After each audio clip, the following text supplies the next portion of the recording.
What's up, guys? Hopefully by now all of you have seen the big Halloween Nights road trip. We started in Connecticut, made our way all the way as far west as Missouri and Iowa, even a little north beyond that to Wisconsin, and then looped all the way back around to Connecticut. I'm coming at you guys from the Bradley International Airport in Connecticut, close to the Massachusetts border, because we are starting our next adventure. This is a little day trip that I planned thanks to Frontier Airlines Go Wild Pass. This is not a sponsor. Literally, you pay $300, $400 a year, and you get to fly as much as you want for free minus taxes. And so I'm doing something rather crazy. We are making our way down to the Atlanta International Airport. Thing is, with Frontier, since it's a budget airline, you kind of always have to do a layover if you're trying to get across the country. That's the goal, is to get home in San Diego, California and rest up before my next big trip. And on the way, I scheduled a layover in Atlanta so that I could go back to Six Flags Over Georgia and get on their new roller coaster, Georgia Gold Rusher. Because about a month ago, I was at that park, couldn't wait to experience it, and it was closed. And it wasn't announced in advance on their website or app or anything like that, and I was really frustrated. So this is my redemption visit. The park's already open right now, and I'm in Connecticut. It's crazy. It's 12:30, should be landing close to 4 p.m. and then I gotta make my way about 20 minutes to the park via Uber. I'll have like 2 hours in the park to ride the coaster, maybe some other stuff too, and then I'll have to head back to the airport and catch a flight at around 7:30 to 8. So it's gonna be quite the challenge, but wish me luck. I'm really looking forward to it. It should be fun. By the way, I've gotten a lot of messages recently asking why we didn't go to Six Flags New England as previously announced. Reason being is because we were going to ride their new coaster, Quantum Accelerator. That was postponed because of a recall with the Intamin motorbike family model. Very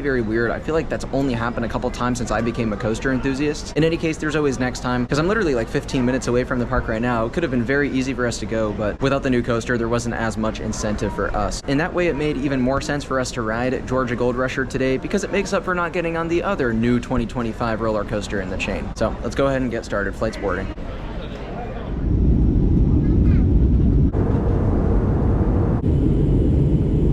So we got some good news and bad news. The good news is that we landed in Atlanta finally. The bad news is our 2 hours in the park was most likely reduced now to about an hour, maybe an hour and a half, thanks to Frontier Airlines delays, the fact that we were chilling on the tarmac for a good 20 minutes. And then also, Atlanta is typically touted as having some of the worst traffic in America, and right now that's absolutely true. Getting to the park is gonna take 30 as opposed to the 15 that it showed when I looked earlier on Google Maps. Yeesh, it's gonna be rough, but we'll get there. We'll get at least one ride on that new coaster, hopefully more.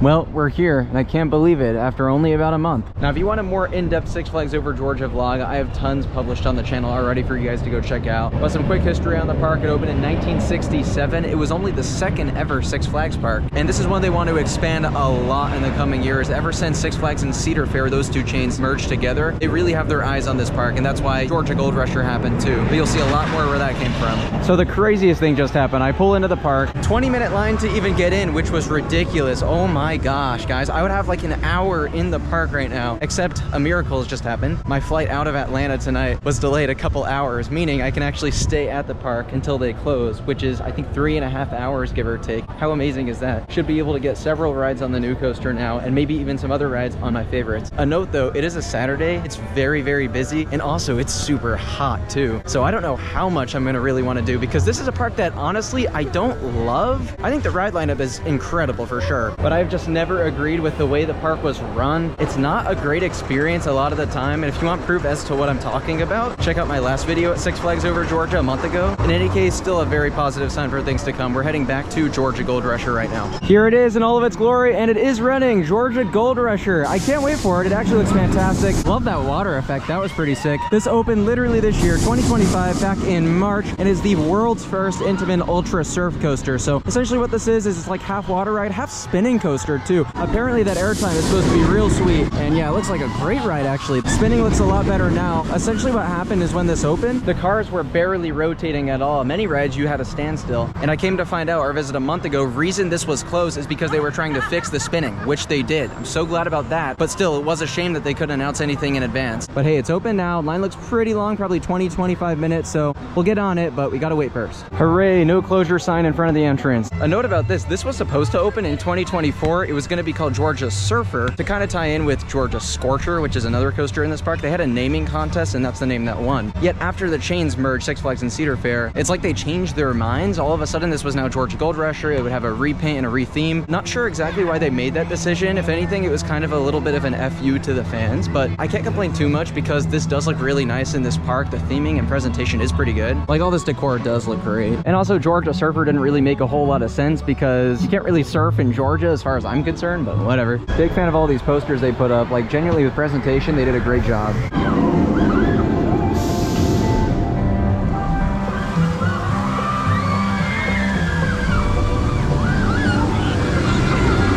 Oh, here we go, Georgia Gold Rusher. Oh!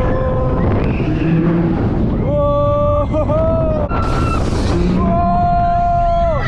Oh, this is sick! Whoa! Whoa!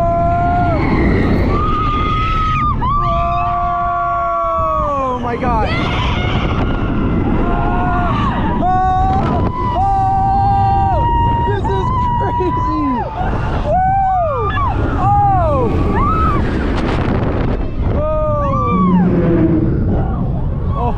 Dude, there we go, Georgia Gold Rusher. We finally got a ride on that, and that was really, really good. I enjoyed it more than I expected, and I think when you look at it from off-ride, you're kind of focused on the fact that it's short, it doesn't really do that much. That was personally how I felt going into it. That being said, with how unique the ride is, it was still a bucket list attraction, and it absolutely delivered for me. I was surprised. Launches all had kick to them. The airtime going over the hump was actually really, really terrific. That is ejector. And then the spinning too, I'm so glad they fixed that because I could see how that could be rather dull if you weren't rotating. But I'm telling you, getting ejector airtime forwards, backwards, while spinning, doesn't matter the configuration, it is so sick on that. It was also so smooth, which I appreciated, and just a great quality attraction. I think when you're on it, you'll have a great time as I did. Hopefully you guys enjoyed the way I configured those two point of view videos. Kind of showcased the highlights of riding on both of the different cars. I definitely found that the front car spun the most, but the back car was still very fun and spins a lot more than either used to. So for me, that's absolutely one of my new favorite coasters at Six Flags over Georgia. The only downside with that, I would say, is that by nature, since it's a shuttle coaster, you can only run one train on that. The park didn't think to add any turntable or anything because I actually believe this was intended to go to some other random park in Asia, and then Six Flags picked it up at the last second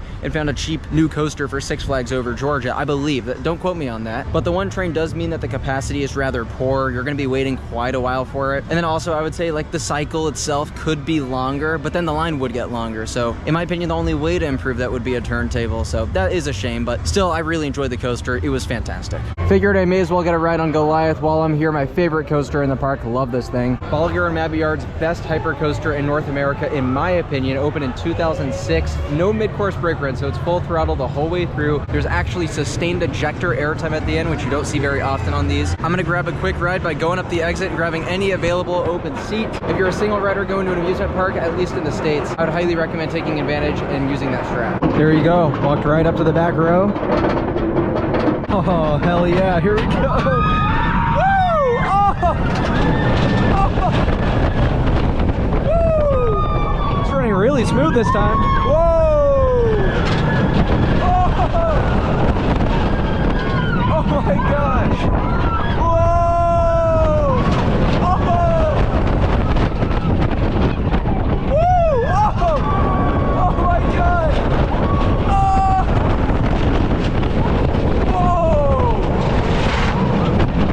Dude, I'm graying out so hard right now. Oh! Whoa! Oh. Here's the finale. Woo! Oh! Oh! Oh!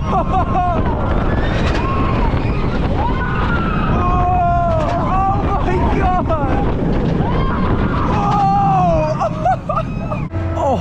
That was unbelievable today. I just walked on an empty seat like a couple times in a row. Every time it was either the back or second at back, and that thing is ripping today. Compared to last month when I came, this is running better. It's faster through the elements, it's warmed up. And the reason being is because last month when we came, it was braking on and off all day long, so it wasn't really cycling that much with people on it, meaning it's gonna warm up less fast, gonna take a longer amount of time to go faster. Whereas today, as far as I know, there haven't been many issues with it. The airtime on that is incredible over the big hill hills in the first half. The turnaround helix is incredible. It is so intense. It's the best turnaround I think B&M has ever built on any of their coasters. And then the finale is what really does it for me. It makes it the best B&M hyper that maybe I've ever done overall. It's either this or Shambhala in Spain, but honestly, I'm more thinking this now because the sustained ejector at the end of this ride is so ridiculous. Shambhala, it may be like a damn near perfect ride for what it is, but it does not have ejector like this. Phenomenal experience. Loved it. I feel like I owe it to you guys to get a lap on Riddler Mindbender since the last time we came to the park. We skipped it. The line was just too outrageously long. Operations were so bad. So this time I'm gonna brave the queue and we're gonna get a front row ride, get you guys that point of view video as well as an updated review. Supposedly these days it doesn't trim as much on the mid-course brake sections as it did in 2021 when I was actually here for the grand opening of Riddler Mindbender. Park invited us out and we got to attend that fun fact. That was really cool. But this is actually a coaster with a fascinating history. It opened originally in 1978 as just Mindbender. Schwarzkopf double looping coaster, beautiful terrain layout on this. Then it was standing but not operating a couple of years, and in 2021 it reopened as Riddler Mindbender. It's quite the different ride now. It doesn't go as fast throughout the layout, but it also has Bolliger and Mabillard trains, which is really interesting. It is a very comfortable ride, pretty fun for its age. So yeah, let's get a lap on it. What I will say is I love that they breathed new life into this attraction to keep it around for decades to come. Gave it a fresh new repaint. It looks better than ever.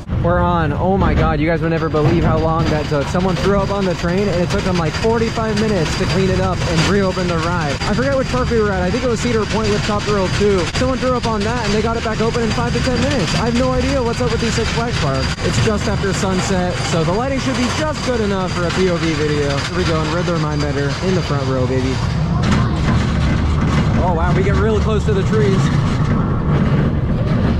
All right, into loop number 1. Whoa! Whoa! Woo! Whoa! It runs very well for its age. All right, twisting drop.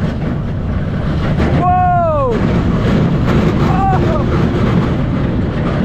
That waterfall was not there last time I rode it. That's cool. Whoa! Woo!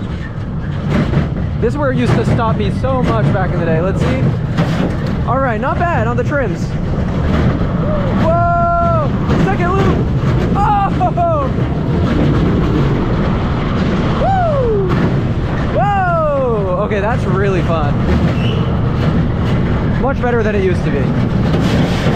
Because of how atrociously long that took, that's gonna be the last ride of the day here at Six Flags Over Georgia. Overall, very successful little visit here today. We got on Georgia Gold Rusher, which is what counts the most. We got 2 rides on that and it was a blast. Got a couple laps in on Goliath, which was running incredible. Had a really nice meal off camera, which I enjoyed. The park stepped up their food game a lot. And then also Riddler Mindbender was running really, really well there. I enjoyed that a lot more than I remembered, in part because the trims are hitting a lot less, as I said earlier. So yeah, it absolutely is running better these days. It's, again, one of the better coasters in the park now. Really, really intense loops and it tracks super, super well. As for the park, my opinion hasn't really changed at all since the last time I came. I didn't really have that great of an experience, as much as I kept in the video all of the best parts of the day for sure. Like getting on Gold Rusher, which was incredible, and Goliath was amazing. This park still has a long way to go. Operations are so bad. Customer service isn't great. Things break down at this park more than just about any other Six Flags park, I swear. And presentation is a mixed bag. It's nice in some respects, but not so great in others. It's a park with a lot of potential though, and the rides are absolutely incredible, which is why I have to recommend you check it out at some point. But yeah, Intamin delivers once again. Let that be the lesson learned. Thank you all so much for watching, and I'll see you in the next one.